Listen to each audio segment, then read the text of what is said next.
Saudara-saudara, kita akan membaca dan merenungkan firman Tuhan. Mari persiapkan pembacaan Alkitab. Kita buka Kejadian pasal 2 ayat 1 sampai 7. Kita buka Perjanjian Lama, kitab yang pertama dari Perjanjian Lama, Kejadian pasal 2 ayat 1 sampai dengan ayatnya yang ke-7. Sebelum kita membaca dan merenungkannya, mari kita tundukkan kepala, kita berdoa, mohon bimbingan Roh Kudus. Kita berdoa. Bapa di sorga, kami mensyukuri kasih karunia-Mu dalam hidup kami. Kami mensyukuri hari baru yang telah Tuhan berikan kepada kami di tahun 2021 ini. Khususnya kami boleh bersekutu dalam ibadah yang dilaksanakan secara virtual ini di minggu perdana tahun 2021, minggu 3 Januari 2021. Kami akan membaca dan merenungkan firman-Mu. Terangi hati kami dan pikiran kami dengan kuat kuasa Roh-Mu yang kudus, supaya kami sungguh-sungguh memahami makna anugerah dan waktu yang Tuhan berikan, supaya kami sungguh-sungguh menghayati tugas dan tanggung jawab kami di tahun baru ini. Dalam nama Tuhan Yesus, kami sedia menyambut firman-Mu. Amin. Demikianlah diselesaikan langit dan bumi dan segala isinya, ketika Allah pada hari ke-7 telah menyelesaikan pekerjaan yang dibuatnya itu. Berhentilah ia pada hari ke-7 dari segala pekerjaan yang telah dibuatnya itu. Lalu Allah memberkati hari ke-7 itu dan menguduskannya, karena pada hari itulah ia berhenti dari segala pekerjaan penciptaan yang telah dibuatnya itu. Demikianlah riwayat langit dan bumi pada waktu diciptakan. Ketika Tuhan Allah menjadikan bumi dan langit, belum ada semak apapun di bumi, dan belum timbul tumbuh-tumbuhan apapun di padang, sebab Tuhan Allah belum menurunkan hujan ke bumi, dan belum ada orang untuk mengusahakan tanah itu. Tetapi ada kabut naik ke atas dari bumi dan membasahi seluruh permukaan bumi itu. Ketika itulah Tuhan Allah membentuk manusia itu dari debu tanah dan menghembuskan nafas hidup ke dalam hidungnya. Demikianlah manusia itu menjadi makhluk yang hidup. Allah setiap orang yang mendengar dan melakukan firman Tuhan dalam hidupnya. Haleluya. Haleluya. Haleluya. Haleluya.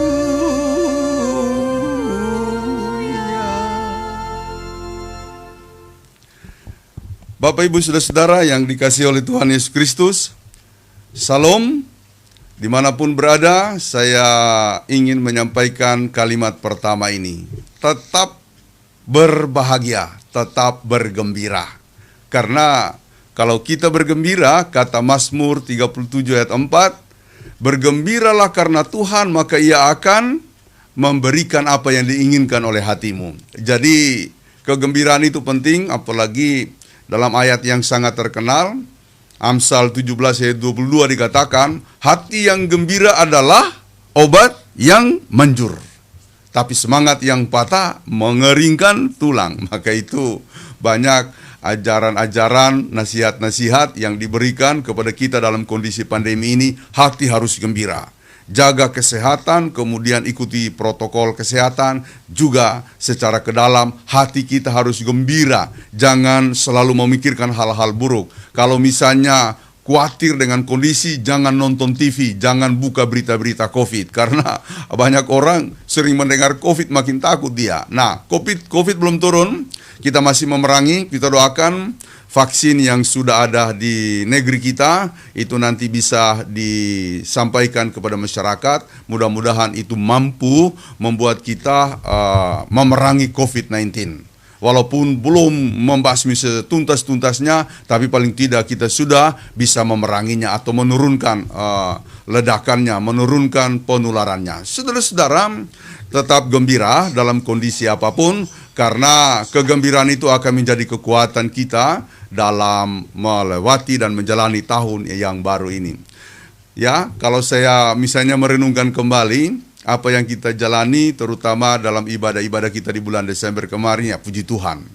Saudara-saudara ya, kita memang secara khusus kemarin kita punya pengalaman unik di tanggal 31 ibadah akhir tahun, Ya, mula-mula kita beribadah dengan lancar, tapi kemudian ada Satgas Covid yang datang untuk meminta supaya kita harus selesai sebelum jam 7. Wah, saya sendiri kelabakan begitu ya. Lalu kita skip beberapa akta dalam liturgi. Ya, puji Tuhan bisa berjalan dengan lancar. Dan yang terpenting, kita bisa beribadah walaupun dalam kondisi seperti itu. Tanggal 1 juga demikian, kita hanya bisa diberikan waktu. Puji Tuhan, itu pas ya. Jadi semuanya itu menjadi anugerah. Kita bersyukur ya. Dan pada akhirnya kita harus katakan dalam hati kita, bergembiralah karena Tuhan. Apapun yang terjadi, meskipun kita ada dalam keadaan-keadaan yang berat, penuh persoalan, mungkin juga sakit belum sembuh atau dalam pemulihan, bergembiralah karena Tuhan. Ya, karena Dialah yang akan memberikan apa yang diinginkan oleh hati kita. Tema pada ibadah Minggu Perdana, ini liturginya khusus karena kita menjalani hari Minggu yang perdana di tahun 2021. Temanya adalah Tuhanlah sumber hidupmu. Sebelum saya membahas tema ini berdasarkan perikop yang dibacakan oleh Penatua Maya Yulita Sari tadi, saya akan menceritakan kembali suatu kisah, ini kisah nyata. Jadi sekali waktu Butet masih SMA di SMA Penabur Bintaro, nah saya kemudian menjemput dia, lalu kemudian kami pulang. Tapi ketika keluar dari kompleks sekolah, Butet mengatakan begini, "Pak, itu Miss Neni, dia lagi jalan kaki. Ayo kita ajak ikut naik mobil." Lalu kemudian kami berhenti dan mengajak Miss Neni, guru Butet itu. Kami kemudian bertanya, "Miss Neni mau kemana?" "Oh, saya mau ke stasiun kereta api." Maka naiklah dia, lalu kami antar ke stasiun kereta api. Disitulah kita berkenalan, saya menceritakan, saya pendeta, melayani, juga studi. Dan dia mengatakan begini, "Pak, Bapak saya juga pendeta di Jogja. Bapak tidak usah khawatir tentang hidup ini. Tuhan itu maha kuasa." Wow, bagus sekali dia cerita, saya semangat ya. Lalu dia menceritakan suatu pengalaman mengapa dia menyampaikan kata-kata tadi. Dia bilang begini, "Saya punya pengalaman bersama dengan keluarga. Waktu itu ayah saya mau pensiun, lalu dia membeli tanah di Bantul di Jogja. Nah, maka dia kemudian membangun pondasi. Nah, setelah pondasi dibangun, uang untuk pembangunan rumah habis atau memang kurang, tidak ada. Namanya juga pendeta, ya kadangkala keuangannya sangat terbatas hanya untuk kebutuhan hidup. Jadi mereka hanya berdoa. Lalu kemudian terjadilah suatu perkara yang menurut dia sungguh sangat ajaib. Di suatu wilayah lain di Jogja, di situ ada keluarga yang punya kerinduan untuk membantu pendeta. Ya, dan khususnya membantu pendeta yang lagi bergumul untuk pembangunan rumahnya. Nah, dia tidak kenal Miss Neni dan orang tuanya ini. Dia tidak kenal. Dia berada di kawasan lain di Jogja. Maka suatu waktu dia bertanya kepada Tuhan, "Siapa kira-kira yang ingin saya bantu Tuhan?" Malamnya dia bermimpi. Nah, dalam mimpi itu dia melihat ada 2 ibu. Jadi dia kemudian merekam kuat-kuat wajah ibu itu. Ketika dia bangun, dia bilang pada suaminya, "Kayaknya Tuhan tunjukkan 2 ibu itu yang perlu kita bantu. Sepertinya 2 ibu itu keluarga pelayan atau paling tidak istri pendeta." Nah, wajahnya dia kenal, lalu wajah ibu yang pertama, kemudian dia tanya kepada beberapa orang, "Oh, yang pertama itu istri pendeta, kebetulan tidak jauh gerejanya dari ibu tadi atau keluarga ibu yang ingin membantu tadi." Nah, maka pergilah si ibu ini, kemudian berkenalan, lalu bertanya, "Apakah ibu dan suami atau keluarga pendeta akan membangun rumah?" "Oh tidak, kami sudah punya rumah." Oh puji Tuhan. Ya, selesai bercakap-cakap dia pulang, berarti bukan ibu itu yang perlu dia bantu. Kemudian dia mencari tahu ibu yang kedua yang ada di dalam mimpinya, yang dia rekam betul wajahnya. Dia mencari tahu kepada beberapa orang, akhirnya ketemu orang yang mengenal, oh ibu dari Miss Neni. Ya, oh itu ibu pendeta kami. Kebetulan yang dia tanya ini adalah jemaat yang dilayani oleh orang tua dari Miss Neni. Makanya dia bilang, oh itu ibu, itu istri dari Pak Pendeta kami.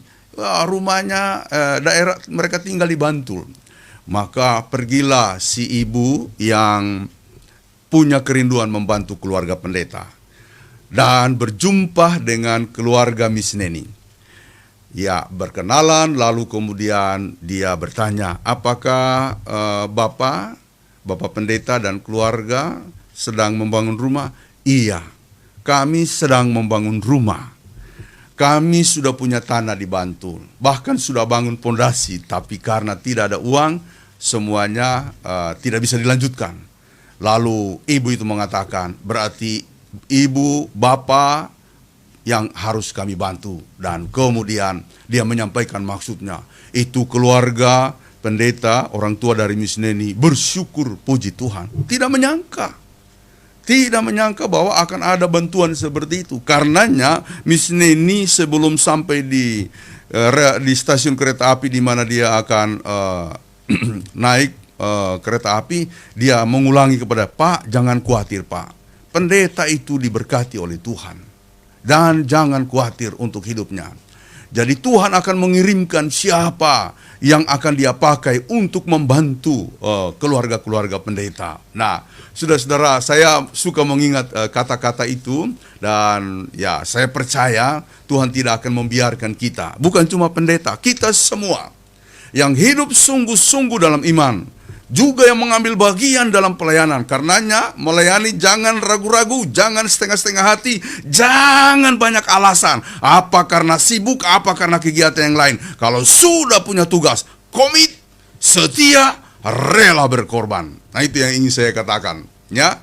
Jadi apalagi kita yang punya tugas itu memang harus sungguh-sungguh melayani. Tuhan akan buat berkembang. Ya, tidak usah khawatir dengan ini, dengan itu. Nah, saudara-saudara yang dikasihi oleh Tuhan Yesus Kristus, penekanan tema Tuhanlah sumber hidupmu, yang pertama-tama ingin saya sampaikan adalah jangan pernah berpaling daripada Tuhan. Karena banyak orang saya lihat kalau sudah berhasil mulai lupa-lupa gereja, mulai lupa-lupa berdoa, apalagi pembacaan Alkitab, dia pikir itu hal kuno, hal kolot, tidak sesuai dengan jiwa orang modern. Salah. Firman ini adalah suara Tuhan yang kekal dari semula sampai pada akhirnya nanti. Firman ini jugalah yang akan menyertai kita untuk sampai pada kekekalan. Jadi, saudara-saudara yang dikasihi oleh Tuhan, Tuhanlah sumber hidup kita. Terus mencari. Kita sudah diberikan kesempatan untuk memasuki tahun 2021. Ya, kita tidak punya kekuatan untuk menciptakan waktu. Sedetik pun kita tidak punya andil untuk melebarkan jalan kita, untuk membukakan jalan waktu kita. Ini semata-mata karena Tuhan berkenan. Karena itu gembiralah dan kemudian teruslah berserah kepada Tuhan. Saudara-saudara, kalau kita lihat pembacaan tadi, saya hubungkan dengan pasalnya yang pertama. Di dalam pasal yang pertama juga di pasal yang kedua, ketika Tuhan menciptakan segala sesuatu, terutama isinya dan seluruh bumi ini, dia berkata begini. Pasal 1 ayat 1, pada mulanya Allah menciptakan langit dan bumi.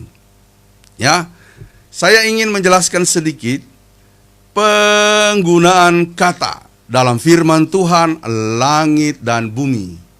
Ketika Tuhan sedang berproses untuk menciptakan segala sesuatu, ya, maka dia selalu mengatakan langit dan bumi, ya. Saudara-saudara, langit dan bumi dalam pembahasan Kristiani atau ajaran Kristen itu mau menjelaskan langit itu kawasan Tuhan, bumi itu adalah kawasan manusia. Langit itu kadang dihubungkan dengan sorga, ya. Lalu kemudian bumi tempat kita berpijak dan hidup itu adalah tempat kita. Jadi ada tempat Tuhan, ada tempat daripada kita. Nah, dua tempat ini menjadi penting untuk kita renungkan saat ini. Dan Tuhan menyebutkan dua tempat itu berkali-kali. Langit dan bumi. Pada mulanya Allah menciptakan langit dan bumi. Lalu kemudian pada pasal 2 yang kita baca tadi, yang kita dengarkan tadi, itu ayat 1 juga menyebutkan demikian. Demikianlah diselesaikan langit dan bumi dan segala isinya. Ya, langit dan bumi dan segala isinya. Itu dikatakan sampai pada pasal 2 ayat 4 bagian A. Ayat 4a, demikianlah riwayat langit dan bumi pada waktu diciptakan.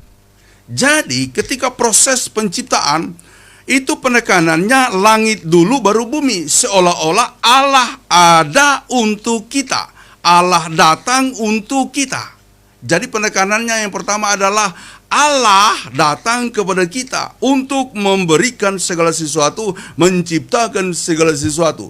Tapi setelah penciptaan, dua kata itu tetap dipakai tapi terbalik. Coba baca ayat 4a dari Kejadian pasal 2 ayat 4b. Ayat 4b berbunyi begini. Ketika Tuhan Allah menjadikan bumi dan langit. Jadi itu sudah terjadi penciptaan. Ketika Tuhan Allah menciptakan bumi dan langit, pada waktu proses penciptaan terjadi atau dilaksanakan oleh Allah, maka kata-kata yang disebutkan di situ dimulai dengan langit dan bumi. Setelah semuanya selesai, maka berubah. Kata pertama adalah bumi dan langit. Apa artinya? Artinya yang pertama itu menunjukkan bahwa Allah berkuasa. Dia datang dari tahtanya untuk menciptakan semuanya. Bagi kita manusia secara khusus.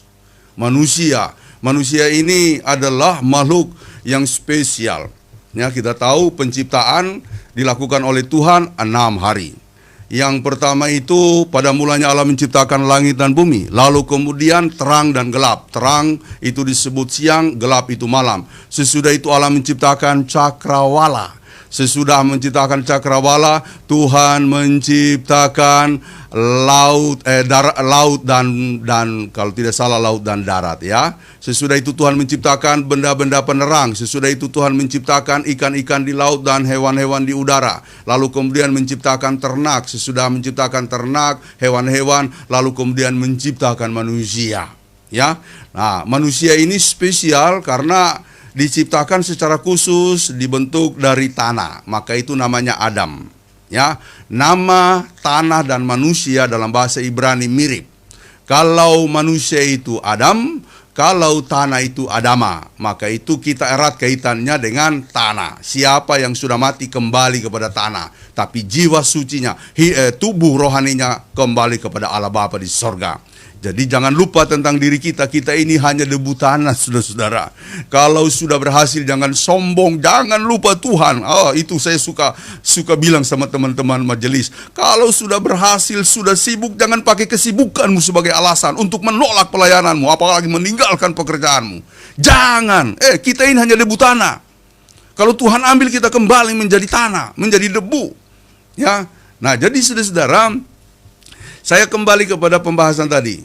Ketika semuanya sudah selesai diciptakan oleh Tuhan, maka penekanannya itu mulai dari bumi. Bumi dan langit. Artinya ketika semuanya sudah selesai, tercipta, yang diciptakan oleh Allah itu sungguh amat baik. Ketika menciptakan yang pertama, dikatakan pada hari yang Tuhan melihat semuanya baik. Kemudian yang kedua, Tuhan melihat semuanya baik. Yang ketiga sampai hari ke-6, yang ke-6 karena ada manusia bukan cuma semuanya baik, sungguh sangat baik, sungguh amat baik. Ada penekanan sungguh amat baik. Jadi hadirnya manusia itu melengkapi seluruh penciptaan, melengkapi keadaan kita. Makanya manusia harus menjadi leader untuk pewujudan kebaikan-kebaikan. Dan gereja adalah satu institusi yang dikenakan oleh Tuhan, menaburkan nilai untuk membangun hidup dengan prinsip hanya kebaikan yang mau kita lakukan, bukan yang lain. Jadi kalau ada berantem-berantemnya sedikit, salah-salah kata, ya kita harus saling memaafkan. Sesudah itu kita kembali pada prinsip awal, komitmen awal, yaitu untuk melayani. Nah, jadi ketika semuanya sudah selesai, Tuhan memberikan penekanan. Bukan mengatakan langit dan bumi, tapi sekarang bumi dan langit. Artinya manusia dari daerah atau wilayah bumi harus menghadap Tuhan. Sekarang kita yang harus berserah kepada Tuhan. Kalau sebelumnya Tuhan yang kemudian memberikan dirinya untuk kita, melakukan segala sesuatu yang baik. Kini setelah semuanya terjadi, maka kita yang harus mengerahkan diri kepada Tuhan. Dan itu memang pandangan teologis Kristen. Kita ini makhluk ciptaan Tuhan. Kita tidak pernah lepas dari Tuhan. Karena itu kita harus berdiri untuk terus menghadap Tuhan. Kita wujudkan itu lewat doa-doa kita. Tuhan, inilah aku, berserah kepadamu. Kita wujudkan itu lewat ibadah-ibadah kita. Ibadah tidak boleh terhenti walaupun pandemi terus mengintai dan kemudian membatasi hidup kita. Ibadah terus berjalan, bukan? Secara live streaming kita boleh bersekutu, dan itu adalah cara kita untuk mengatakan tidak ada yang bisa menghalangi saya untuk beribadah. Nah, kalau misalnya ada yang mengatakan saya tidak ibadah, oh rugi sekali, salah besar. Karena sekarang kalau dia tidak bisa ibadah di GKST Gloria, dia bisa buka link yang lain. Bahkan mau cari link gereja yang lebih canggih juga bisa. Ya, mau cari apa? Mau cari link canggihnya atau firmannya? Itu jadi pertanyaan. Tapi intinya sekarang tidak ada alasan untuk mengatakan tidak ada lagi waktu untuk beribadah. Bisa kok sesudah ini, kalau mau siaran tunda bisa buka lagi. Kalau umpamanya sibuk bisa buka lagi. Ada gereja yang mengatakan kalian bisa beribadah sampai jam 12 malam. Jadi tidak ada alasan untuk mengatakan saya tidak bisa beribadah. Karena saya kerja, karena saya sibuk, karena saya di jalan. Itu bisa dilakukan. Ya, GKST juga memberi kesempatan. Kalau misalnya sebentar ini kita belum beribadah karena bekerja tadi, silakan buka siaran tundanya di akun Facebook, atau nanti setelah itu kita simpan di YouTube. Ya.